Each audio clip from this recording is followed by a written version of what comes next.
ចូលរងការល្ងាចនេះហើយ Nick Taylor អនាគតស្វាមីរូបសង្ហារបស់ Rabby នៅមានការប្រកួតបន្តបន្ទាប់ទៀតចាថ្មិចបើកថ្ងៃពិសេសរបស់តារាចម្រៀងស្រី Rabby និងកីឡាបាល់ទាត់កូនកាត់ខ្មែរអាមេរិក Nick Taylor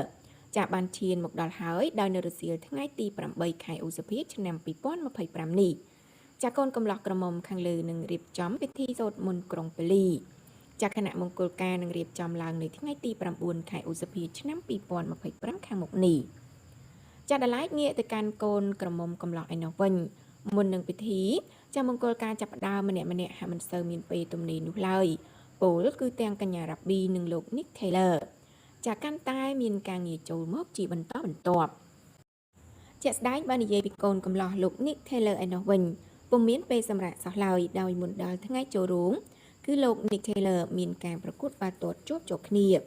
ដោយនៅថ្ងៃទី7ខែឧសភាឆ្នាំ2025ពលគឺមុនថ្ងៃចូលរោងមួយថ្ងៃលោកក៏មានការប្រកួតបាល់ទាត់ហើយចាប់បន្ទាប់ពីរៀបការរួចមួយថ្ងៃពលគឺនៅថ្ងៃទី10ខែឧសភាឆ្នាំ2025គឺលោកក៏មានការប្រកួតធំវគ្គផ្ដាច់ព្រាត់ AFC Challenge League 2024-2025 រវាងព្រះខ័នរាជស្វាយរៀងនិង FC Architect នៅឯពហុកីឡដ្ឋានជាតិមរតកតេជោ